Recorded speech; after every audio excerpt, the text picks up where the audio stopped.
Hey everybody, welcome to Culinary Characters Unlocked. I'm David Page. On this episode, the man they call the soul food scholar, whose research into the history of African American and Southern cooking won him 2 James Beard Awards, and whose findings may very well surprise you, like the historical connection between chitlins and white people. Here's Adrian Miller. Adrian, thank you so much for doing this. It's good to chat with you. Yeah, thanks for inviting me on. Well, thanks for accepting. Let's start out with how you became who you are. You were a lawyer. You were in, if not politics, public service. How the heck did you end up as one of America's foremost scholars on African American and Southern cooking? Well, the short answer is unemployment. So I was working in the Clinton White House. I had just come out of working on a stint called the Initiative for One America. I'll go through this initiative on race. And at that point in my life, I wanted to be one of the U.S. senators representing Colorado. So I was trying to get back to Colorado and start my political career, but the job market was really slow. I was watching a lot of daytime television. I'm really embarrassed to tell you what shows. Jerry.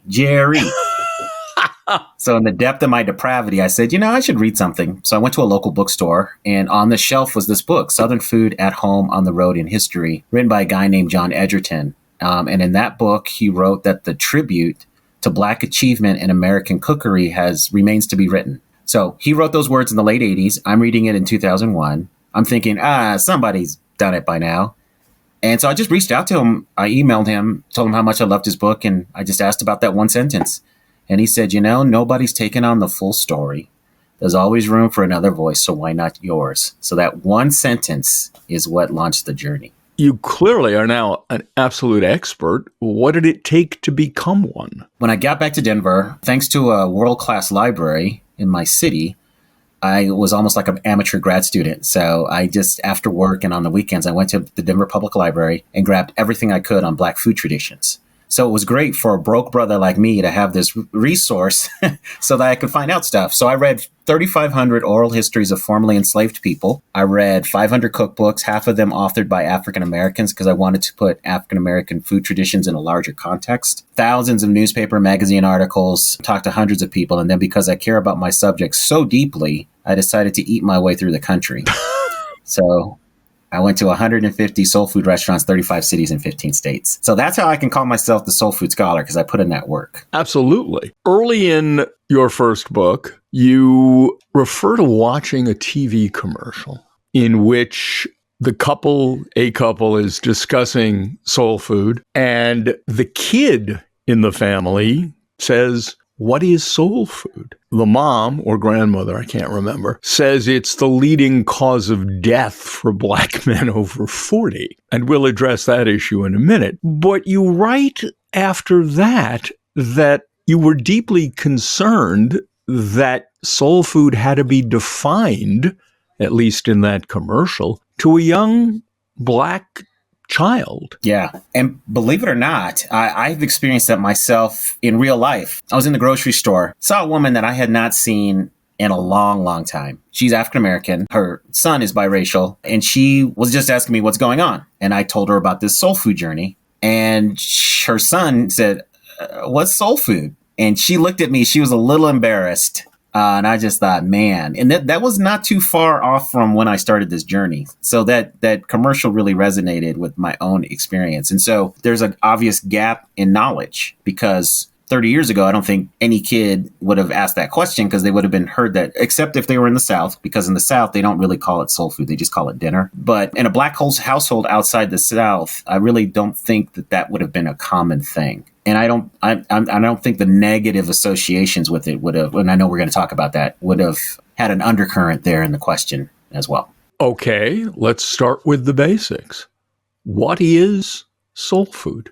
So soul food is one of the African heritage cuisines in the Americas that brings together the food, culinary techniques, and traditions of Western Africa, Western Europe, and the Americas. And the reason why I say it's one of them is because I think other food traditions like the Low Country cuisine of the Gullah Geechees, the Creole cuisine, I think those are related but different. The second level definition is it's really the food that African Americans took out of the South during the Great Migration and transplanted in other parts of the country, because there's a rich story that happens there. Well, is soul food Southern food? Is Southern food soul food? I don't think so. I mean, if I'm being glib, when people ask me what's the difference between soul food and Southern food, I tell them that soul food tastes better. But if I'm going to take the time and answer that, I think of Southern food as the mother cuisine and soul food as an offshoot of that. Because before the 1960s, regardless of race, class, or place, whatever you were doing in the American South was called Southern cooking.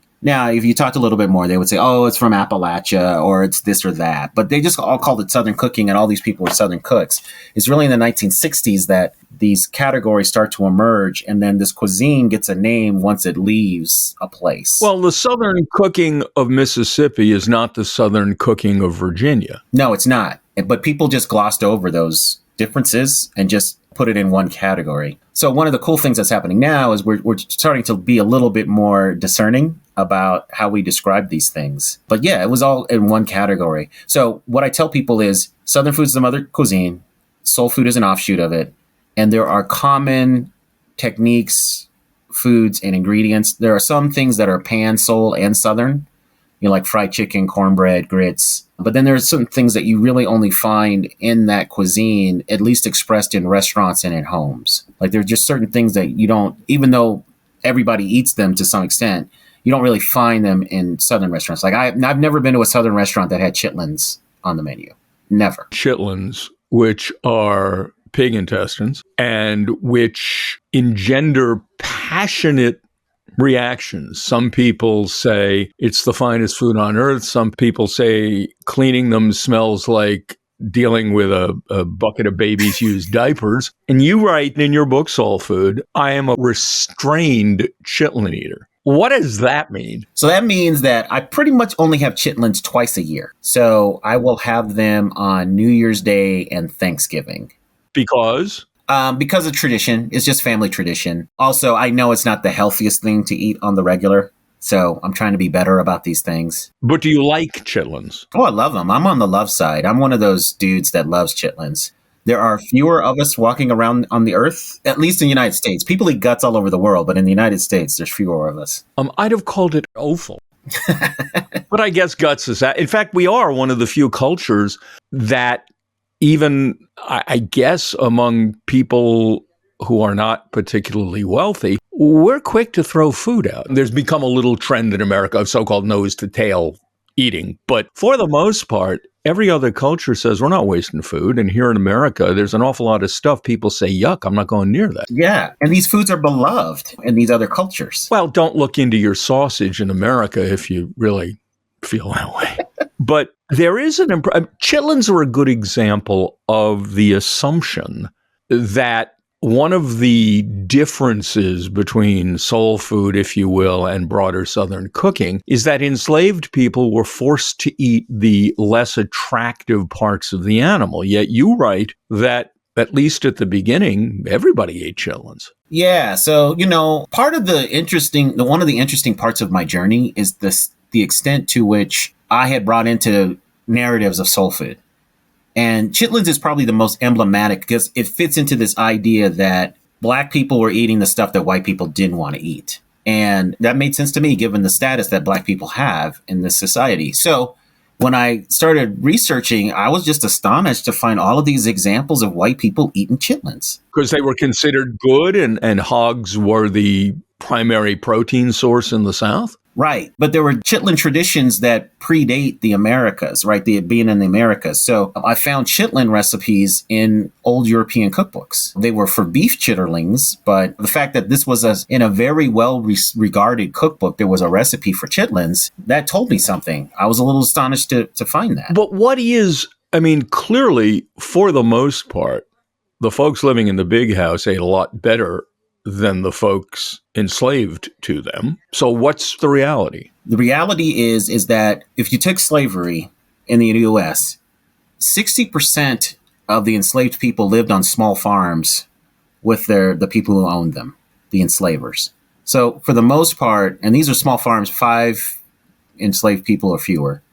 So on those instances, it made no sense to have a separate cook and food system for the enslaved. That just didn't make sense. So enslaved and enslaver ate out of the same pot. They were eating the same stuff. But on the big plantations, was it different? Yeah. But on the big plantations, typically because you had, you're talking about a couple hundred of enslaved people, there were separate food systems. Now, the historical kind of irony of all of this stuff is that it was actually the enslaved people were eating more healthily than what was happening in the big house, because they were eating all the refined and processed food, sugar, white flour, the stuff that people are saying, hey, maybe you ought to slow down on now.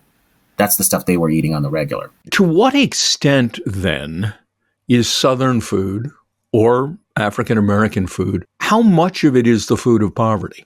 I would say a half of it is associated with poverty because of the status of Black people in this country. Dishes such as? One would be chitlins for sure, but a lot of fish like catfish, the fried fish, greens, the black-eyed peas, the candy jams. Those were things that were cheap once upon a time. And so easily farmed. And in terms of greens, people would often forage and get things that were growing wild. And so a lot of these things were what people were eating. Black-eyed peas was considered animal food for a long time in this country. Didn't it become a New Year's Eve thing? Yes, it did, much later. But in the first, I would say 150 years of it, it was not highly regarded by whites in this country. But it gets this traditional quality later. Much of it folklore coming from Europe, but for a lot of reasons, it was actually credited to the Black cooks, even though they were just basically regurgitating folklore from Europe, because there was no analog to this tradition in West Africa. There's this rich cultural exchange and interchange that's going on that leads to these very interesting traditions. Well, like fried chicken. Was there a West African antecedent? No, there's some that argue that there is a West African antecedent. I don't agree because I just don't see evidence for it. There were certainly chickens in West Africa since the 1000s. Or guinea hens or something. But no, actual chicken. Guinea hens were native to there, but actual chickens show up around 1000 and people go nuts for them to the point that they start supplanting guinea hen, and not only as a food, but also in a lot of ritual traditions. And there was certainly frying traditions, but what we understand is fried chicken in terms of taking a chicken, cutting it up, breading it, and then frying it in deep oil. There doesn't seem to be anything like that in West Africa. So I believe it's from Europe. That's the strongest indication of that. Well, some say Scotland, that Scottish immigrants. Yeah, I used to believe that, but somebody took me down on the internet for putting that out there and then had a point-by-point refutation of it, which was very persuasive. So I don't think it's Scotland, but there were certainly fried chicken, as we understand it, recipes floating around in Italy and France and Great Britain by the 1600s. They weren't having chicken and waffles, though. Where'd that come from? So chicken and waffles, we owe that to German immigrants who brought a creamed chicken and waffle tradition to the U.S. They settled in rural Pennsylvania. We call them Pennsylvania Dutch, but it's really Pennsylvania Deutsch. And this cream chicken goes south, and good Southerners said, we're not doing cream chicken. We're going to do fried chicken. This is a pretty standard dish that wealthy Southerners were serving to visitors on a Sunday or Saturday afternoon. Thomas Jefferson was serving hunt breakfasts featuring fried chicken and waffles. And the way to think about that dish is not that as a unique pairing. In the South, the way it plays out is fried chicken with a number of hot breads. So you could see fried chicken and pancakes, biscuits, hot rolls, anything like that. So that's where that come from. And, I disappointed a lot of people by finding that out and writing that in my book, because people wanted to believe this idea that it started in Harlem during the Jazz Age, when people are coming out of the clubs too late for dinner, too early for breakfast.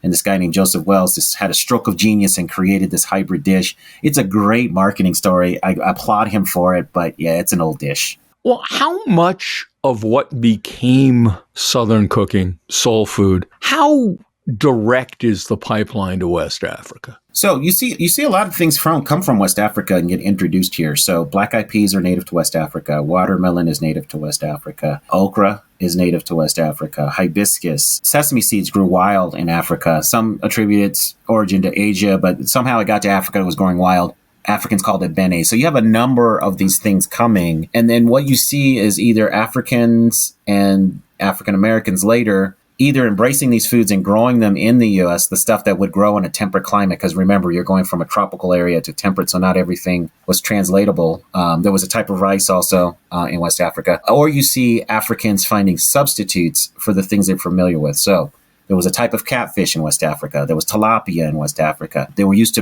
a bitter green called bitter leaf, which didn't grow here. So they adopted the bitter greens of Europe: collards, kale, mustard, turnip, cabbage. So you see this trying to recreate home. And if you can't, finding these substitutes. So there's a lot of connections to West Africa. Gumbo soups, reimagine West African stew, the red rice of Georgia, Savannah. You could see black cooks taking the white Asian rice and saying, well, I'm going to dye this red so it looks like the rice I was used to back home.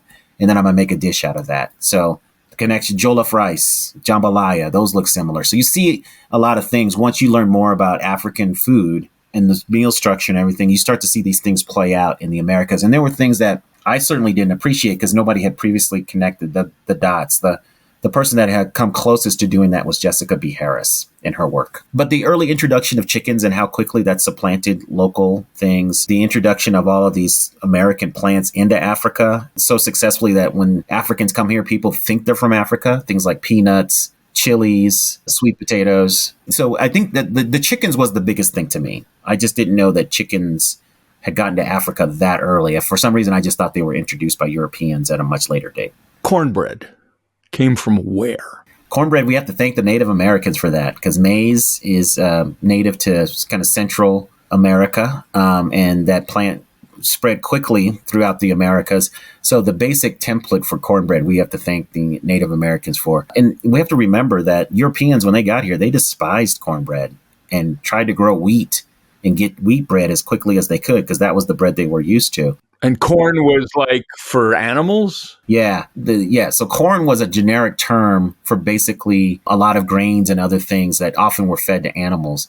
And so, and then Europeans looked down on Native Americans, right? So they didn't want to eat their food, but then there was this little thing called survival that was pretty important. And so they needed to eat their foods to make it through those first years as they tried to establish colonies. Well, the Native Americans saying to the settlers in Massachusetts, I know this lobster looks really unpleasant, but if you don't eat it, you're not going to live. And suddenly we had New England clam bakes. Yeah. Well, you have a wonderful chapter in Soul Food titled, How Did Macaroni and Cheese Get So Black? So allow me to ask you, how did macaroni and cheese get so black?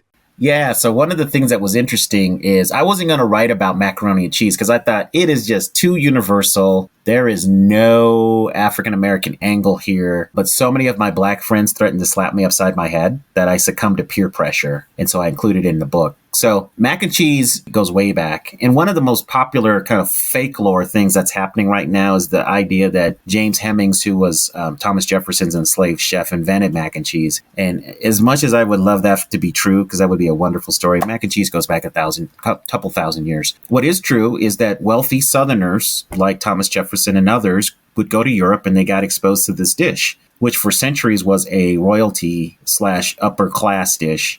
They fall in love with the dish. They bring it back to the U.S. and they have their enslaved cooks make it because there's really nothing like mac and cheese that has an analog in West African cooking. And so at some point, these enslaved cooks loved it and then brought it into their repertoire. And it really was more of like a special occasion Sunday dish. But then over time, as macaroni starts to become more accepted here in the U.S., it starts to get this poverty angle where relief agencies would give out a ton of macaroni. It became part of the school lunch program. So there's multiple entry points into Black foodways for macaroni and cheese, and it becomes beloved. But I would say the most soulful macaroni and cheese is the casserole approach. That's what people like. God knows I do. So does much of Black America eat soul food today?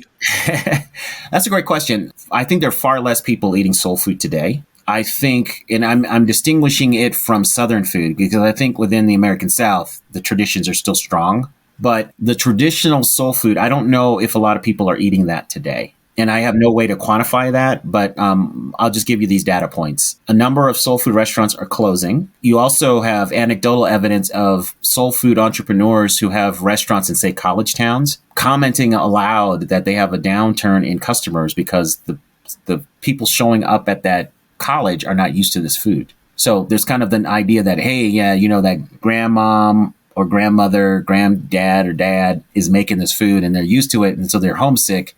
and they arrive on the college campus and get that food. But that's not the case as much these days.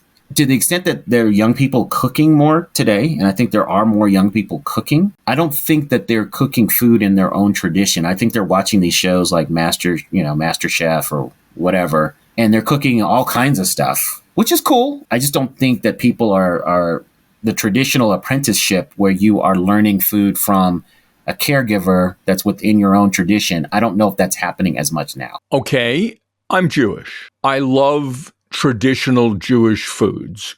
Come a holiday, brisket done in that uniquely Jewish way, the potato pancakes. And yet the majority of what I eat in my life is not really informed by Jewish culinary tradition. Painting with an extremely broad brush, and I know there is no average person of any kind, but speaking of the Black population as a statistical entity in the United States, are food traditions being lost? Are they brought out for holidays? I mean, you eat chitlins twice a year. And I don't want to say this in any offensive way, but how Black is Black America's diet at this point? And if that's an offensive statement, educate me. In this context, I don't think so. Some other people may think so. But I think we're talking about kind of cultural momentum and in honoring these Black traditions. So my sense is this. I think African Americans are eating a wide variety of things now, which I think tracks kind of the American palate at this date. I don't think we've had as much appreciation and appetite for flavors from other cuisines and especially global cuisines than we have right now. We as a country or we as African Americans? We as a country. So I think African Americans are tracking the country in that sense. What I think is unfortunate, and I think this is why the health outcomes are showing up the way they are, is I think a lot of people are loading up on convenience food and fast food and junk food. And I think, unfortunately, soul food gets blamed for all of this. Because I personally don't think people are eating a lot of soul food regularly. I think they're eating all this other stuff. Well, to some extent, health concerns scared a lot of people off, didn't they? Yeah. So there are two main critiques of soul food. One is that it's this association with slavery. And then this idea that it's inherently unhealthy for you. And this is how I parse it. You have to understand what soul food is. This migrant cuisine that left the South is really heavily skewed towards celebration food. And that pretty much tracks migrant cuisines generally in the U.S. When we go to an immigrant restaurant, the restaurateur wants to show you the very best of their culture. And so you're getting the celebration food. There's going to be everyday stuff, but the menu is mostly celebration food. And I don't care what culture you're talking about. If you eat celebration food heavily, right, that is not going to be good for you. But the other thing I tell people is think about what nutritionists are now telling us to eat. More dark leafy greens, more sweet potatoes, more fish. Okra is a superfood. Hibiscus is good for you. Helps with cholesterol and inflammation. These are all the building blocks of soul food. So I tell people it's all about moderation, understanding what soul food is, and then just balancing out your diet. Because for most of our history, and I'm saying African American in our history, our diet has been plant-based, mainly out of necessity because whites said, hey, Black people, you're not worthy to get meat on a regular basis. And so we've had a very plant-based diet, and that connects with West Africa, which has a very plant-based diet as well. So that's our heritage. And I think that's one reason why vegan soul food is one of the hottest trends today. Vegan soul food. Oh, yeah. It's huge. That's where you're seeing most of the energy and creativity today. Just to kind of circle back on your question, I think the traditional soul food is being eaten less, but now we have these variations that are evolving. So one is down home healthy. So that's what I call it. And that's just cutting down on the fat, the sugar, and the salt. And then you've got vegan, which is let's get rid of the meat, dairy, and all that kind of stuff. And that's huge right now. And then fusion, where you're having playful connections to other cuisines happening. Example, a soul food egg roll, an egg roll filled with macaroni and cheese or collard greens or something. Where do you get that? I want that. A lot of soul food restaurants are doing that now. There's a place in Aurora, the suburb of Denver, that's known for that. So you're seeing that pop up all around the country. So I tell people that soul food may be diminished compared to a couple of decades ago, but it's just a lot of it is now shifting into other forms, and people are enjoying that. Well, Southern food seems to be having at least a bit of a moment among the people who take pictures of their dinner and post it.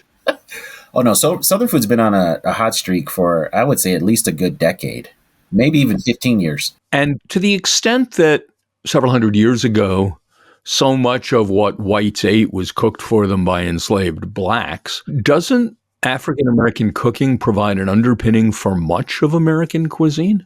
Oh, absolutely. So not only were African Americans cooking food in private households, but they were overwhelmingly the cooks in public spaces because unlike the foodie moment that we're in now, cooking was not considered like a glamorous profession. I mean, sure, if you were one of the high-end chefs, that's great.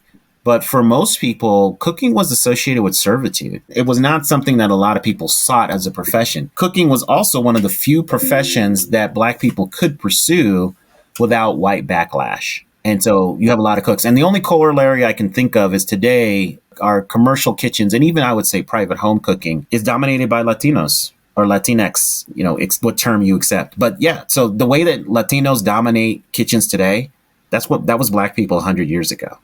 And they were cooking in every culinary genre. The counter folks slicing lox at New York's appetizing stores like Russ and Daughters or Bonnie Greengrass are overwhelmingly Latino. And Michelin 3-star kitchens are heavily Latino. Yeah. If I can add one thing, here's an interesting contrast, though. Unlike 100 years ago, because of the corporate culture, Latinos are not given the opportunity to influence the food that's being cooked and served. So they have to follow a rigid corporate formula, whereas 100 years ago, Black people were actually allowed to put a little spin on some of those dishes in many contexts, which I just think is fascinating. Well, that gets us to the question, why is barbecue perceived as so white? My argument is this. If you look at food programming in the late 80s and early 90s, you see a marked shift. So before that, TV shows, magazines, newspaper articles. If somebody was writing an article about barbecue, it would have been very strange not to include an African American. That changes in that time period, the late 80s, early 90s. And a lot of it has to do with this group called foodies. And I'm one of them. You mentioned them. I'm one of those dudes that takes pictures of my food. So this discernible group emerges around that time, and they've got disposable income, and they're curious about food. And there's a deepening interest in American food traditions. And so these people, when they think about barbecue, they're just asking two questions. What is barbecue? And where do I get the good stuff? Unfortunately, the people in charge of food storytelling, magazines, TV shows, instead of showing the diverse world of barbecue and focusing and including African Americans in the mix, they start focusing just on white dudes. So by the time you get to the late 90s, early 2000s, people think of barbecue as this craft thing. The people who are not knowledgeable, that didn't have a previous experience of it, think of barbecue as this craft thing that white dudes are doing. And it's pretty much 4 archetypal white guys, I would say. One is the Bubba type, ball cap, overalls, rural connection. Then you got the competition cooks, guys with syringes and teams and all that kind of stuff. And then you've got the hipsters, right? Interesting facial hair, tattoos, piercings, maybe skinny jeans, but you don't see that a lot in barbecue. And then the fine dining chefs, the tokes who smoke, as I call them, who were not interested in barbecue in any real sense prior to this time period. Like if you went to a fine dining restaurant, if they had barbecue, they may do it just during the summer months. And it will usually be a grilled option. But by the time you get to the late 90s, man, barbecue, like chefs think that they have to show their cred and their chops by being good at barbecue. So I place the blame on media storytelling, and then I can't fully blame the foodies because they just didn't know. But well, a lot of it is financial, is it not? I mean, if you're going to compete on the barbecue competition circuit, and this is a broad brush, tell me I'm wrong. My instinct is it's going to be easier for many white entrepreneurs to raise funding for this than for an equivalent number of Black entrepreneurs. That is true, but that's only because the competition circuit itself the structure was changed. So if you go back, there are a number of barbecue contests that happened in the 70s and 80s, usually sponsored by the local newspaper. And those barbecue contests were either free or very low fee to admit. Black people everywhere. It's when competition starts to become corporatized that you start to squeeze out the Black cooks for the very reason you said. You got to have a lifestyle that allows you to do it. So most U.S. workers have only 2 weeks of vacation. You got to have a very special somebody in your life who wants to use all of their vacation time just competing on barbecue competitions, right? You also have to have a pace of life that allows you to go to a place, usually outside your state, and be there from Thursday to Saturday, spend thousands of dollars on your meat and your equipment. And if you want the big money, you got to do several of these things. So yeah, and I was just on a conference call with a bunch of barbecue event organizers and judges, and everything is down. Some of these contests that have been around for a while, they're struggling to have enough teams because of the increased cost. You have a chapter in your book, Black Smoke, about barbecue, titled, How Did Barbecue Get So Black? Wasn't it, for the most part, black from the beginning because of who was doing the cooking? No. So barbecue starts out being Native American. You talking about the Taino people in the Caribbean? I am not. I am talking. So I locate barbecue as we understand it in Virginia.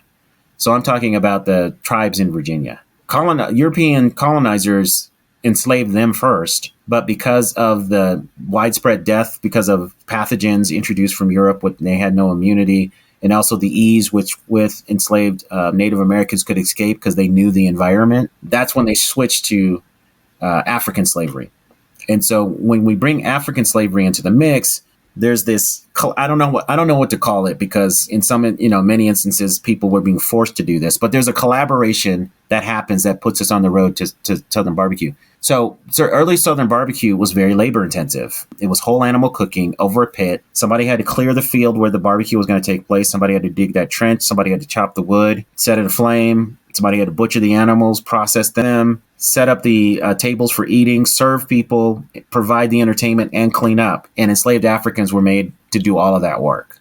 So by the time you get to the 820s, it was not uncommon for media at that time to just say, hey, if you're going to have a legitimate barbecue, you got to have an African American in the mix. Is there a definable portion of barbecue product that is specifically African American? In other words, I don't think Louis Miller's, where I love to eat, I don't think his brisket is necessarily derived from Black cooking culture. It's more derived from German or Czech butcher shops. When you look at and maybe I'm wrong, but when you look at the kinds of barbecue that's available, is there Black barbecue and white barbecue? There is. A lot of this is a reflection of the 20th century. Because the 20th century is when you start to see kind of this separation of traditions. Because before that, it was all whole animal cooking. So you start to see this emphasis on parts and other things in the 20th century. So to me, a lot of it is just the way that barbecue is performed and presented. Black barbecue is going to tend to be less butchered, except for brisket, because brisket in black joints tends to be chopped up. Doesn't pork in the Carolinas? Yeah, but that's everybody's doing that. So there's no difference there. Okay. So I'm just trying to highlight where there are differences. So like in Texas, for example, the eastern part of Texas is more heavily influenced by African Americans. So even though you have beef, pork, chicken, and all these things similarity, like brisket in the eastern part of the state is going to be chopped up and sauced. It's not going to be these perfectly manicured, Instagrammable slices of brisket. And then ribs. In black joints, ribs are usually going to have that rib tip attached, less butchered, so it's cheaper. Burnt ends started in a black joint. It's now become universal, but it started in a black joint. And then a higher incidence of like chicken and hot links, which is a coarsely ground, spicy sausage. And then black barbecue tends to be sauced. Regional food used to be regional food. Now there's biscuits in Portland, Texas barbecue available in the Carolinas. There's a place in Chicago called Smoke with a Q that proudly serves variations of different regional barbecues. Is it a homogenization, or is it just opening the door for those of us who don't live in a particular place to enjoy that kind of food? How do you feel about it? I got mixed emotions about it. Here's why. Typically what people are getting is not a good rendition of the barbecue from that other place. If the person introducing it is staying true to the tradition, great. But that is not happening in most cases. One of the things that just drives me nuts is this idea of making barbecue one way and then putting a variety of sauces on the table, and that somehow customizes it to that regional tradition. And North Carolina is the best example. So in North Carolina barbecue, the seasoned vinegar is added in multiple stages through the cooking, which gives it a depth of flavor that is quite wonderful. So this idea of having barbecue made one way and then you're just going to pour vinegar on it and then all of a sudden it's North Carolina style, I just think that's goofy. The other thing that's happening now is the introduction of these other barbecue styles. Some would say invasion. I'm just going to say introduction. is squeezing out the local traditions. Central Texas is the it barbecue right now, and it's taking over the world, much to the credit of the boosterism of Texans. So cheers to you for being proud of what you do and bringing it to the places. But now, if you're a person in a city that's used to doing just pork barbecue and you've been doing great ribs for years, and then somebody walks in and says, hey, where's your brisket? And you don't have it and they walk out, you got a decision to make. And unfortunately, I've eaten in over 200 barbecue restaurants across the country. Unfortunately, the people that are trying to adapt to this new style, they're not making the other stuff very well either. So there's an argument for staying in your wheelhouse. So it's having implications. It's going to be interesting to see how this turns out. But a lot of local places are hurting. And it's pretty much the ones that are venerable, that have been around for decades, that are probably have the staying power to weather this storm. But the smaller places that maybe have only been open for 5 to 10 years, I do wonder if they're going to be around in a decade. What is the future of a definable kind of African-American cooking? I think that question is wide open because it really depends on African Americans. Are we going to be proud of our food? Are we going to celebrate it? Are we going to talk about it as much as other cultures talk about their food? I don't think there has to be one definition of it. I think there is room for complexity. But I think my concern is, if you look at African American culture, okay, every aspect of our culture has gone global. The way we talk, dress, play sports, sing, everything except our food. And when our food does go global, it's not connected to us. There are people in the Middle East who are munching on Nashville hot chicken and loving it. And they have no idea that it started in a black place in Nashville. They have no idea. So we just need more cheerleaders for our cuisine. And I think we have to have the understanding that our food plays out in different ways. There's no one set thing. Because even, as I started out, I told you, hey, I don't think soul food is shorthand for all Black cooking. It's just one aspect of it. And I think that would be a fun conversation to have. But it's really up to us to be cheerleaders for our food. What haven't I asked you that I should have? What's next? Okay, what's next? I'm working on 2 projects. One would be a history of Asian American presidential chefs, because other than African Americans, Asian Americans have had the strongest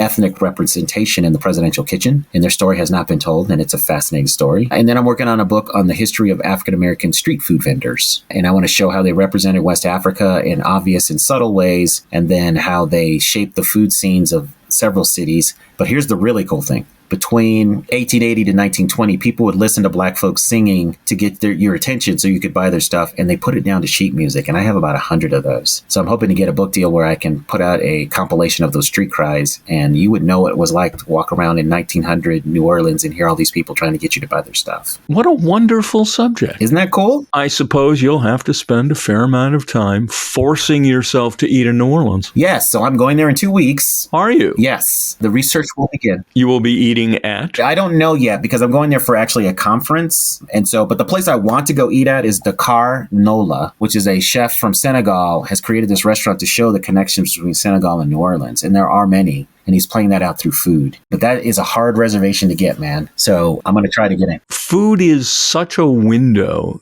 into a culture. It is. Adrian, it's a delight to chat with you. I mean, we've corresponded over the years. It's the first time I've seen your face on a video call. That's true. This has been a real pleasure. I cannot thank you enough. Well, it's been good talking to you. Thank you so much for reaching out. The soul food scholar Adrian Miller on Culinary Characters Unlocked. I'm David Page, and I'll see you next time.